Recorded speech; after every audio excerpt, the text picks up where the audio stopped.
Our agenda today, we're going to talk about some reflections. Why is it important that we're talking about workplace violence today in our workforces?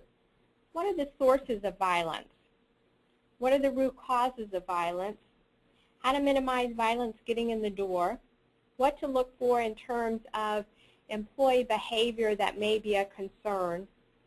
What do we do to minimize or prevent violence in our workplaces specifically? And what are some ongoing actions that we can be taking as managers, as HR professionals to hopefully mitigate this very important and very serious topic? So to begin with, let's just kind of set the stage for the topic. And it's important to understand that workplace violence is the leading cause of fatal workplace injuries for females. So for females in our workforces, we need to understand that workplace violence leads to more fatal workplace injuries than any other cause. Workplace violence is the second leading cause of fatal workplace injuries for males. The first leading cause of fatal workplace injuries for males is actually accidents. More men are fatally injured by accidents than workplace violence. I anticipate that we're going to see an increase in females getting injured by accidents, although I don't know if it'll ever top workplace violence for females. And I think the reason why we're going to see an increase in accidents, fatal accidents for women is we're seeing women police officers, women firefighters, women in the construction industry, and women that are even getting into being miners in coal mines that are actually, those are the places where we see the most workplace injuries in terms of accidents. In terms of workplace violence, numerous non-fatal workplace injuries. This could be due to fights, angry outbursts, you know, people breaking glass, breaking doors, getting into fist fights in the parking lot. So injuries that thankfully are not fatal, but nevertheless cause for concerns. And then threats. You know, when we hear about workplace violence threats or any violent threats, that's a serious thing too, because as we all know, people can get very traumatized in an emotional way in fearing that something may happen, which for many people is as daunting as something, you know, actually happening. Obviously not a fatal injury, but if somebody feels like they're threatened with violence, that's going to put them in a very uncomfortable situation and a very tentative situation. So that's why we need to talk about the threats as well as the actual injury. Let's take a history lesson, and we don't have to go back too far in history just to see how prevalent this is today. We'll recall in 2009 at Fort Hood, an Army psychiatrist opened fire, killing 12 and injuring 31. Now, you wouldn't think an Army base is someplace where people are training that this type of accident would happen, but it did. At Yale University in 2009, we had a graduate student that was murdered by a fellow lab technician. And as you recall, the person was murdered in the lab, stuffed kind of in a drawer or something, and was found 2 or 3 days later. In Orlando in 2009, you may recall at the Gateway Center downtown that there was a former employee that went in, opened fire in the workplace, killed one, and injured several others.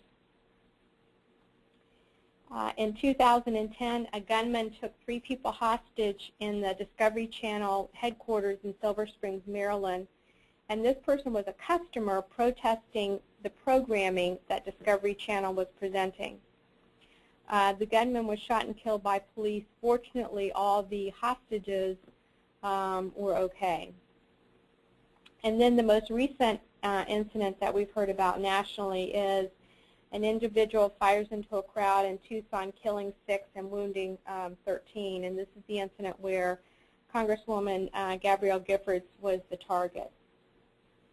Beyond this, though, you know, just think of bank robberies. And any day you pick up the paper, unfortunately, you may see an incident where a bank has been robbed. You may pick up the paper and see where a 7-Eleven type place has been robbed, fast food places. We're beginning to see a trend of robberies in pharmacies, and most recently now even veterinary offices. You know, in these instances, people are looking for quick hits where they can get cash or drugs or something that can be sold to make money. So in view of the experts and what I have read as well, there is an upward trend in violence that is continuing, that is escalating, and that's why we need to have the discussion today. Let's talk about the sources of violence. You know, violence can be presented by strangers, and a lot of these are just random acts. Again, in a bank, somebody walks in, a fast food place, a pharmacy.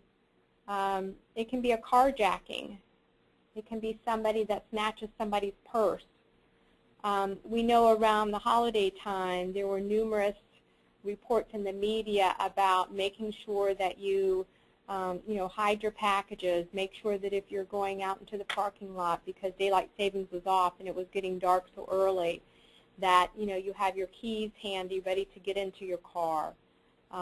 Make sure that if you're walking, going out at night, use a buddy system. Have somebody walk you to the car, because again, somebody could be fine and then all of a sudden they just on the spur of the moment decide, hey, that looks like an easy target, an easy victim, and I'm going to go by and I'm going to take that purse from that elderly woman, or I'm going to take that car because, for whatever reason.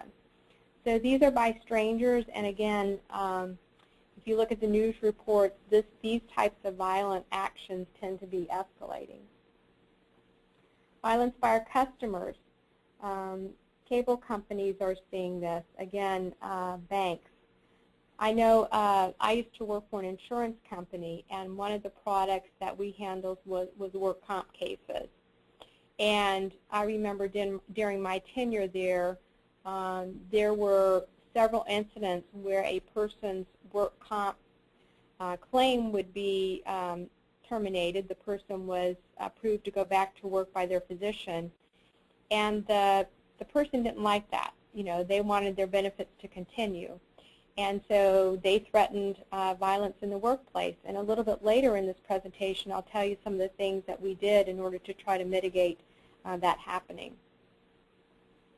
Another source of violence is violence by our coworkers. And unfortunately, that phrase, going postal, has become very well recognized. But obviously, violence happens in places other than a post office.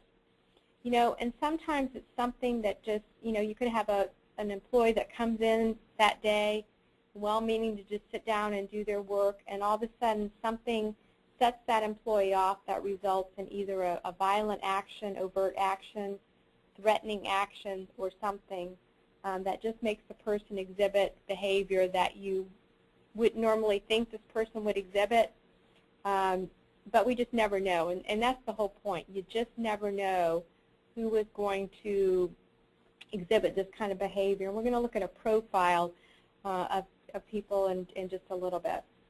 Finally, the last source of violence we're going to talk about today is violence by spouses, people that we know, family members.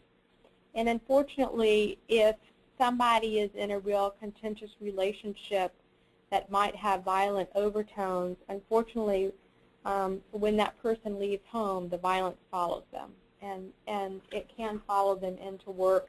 And we'll talk about some ways you can help mitigate that situation as well.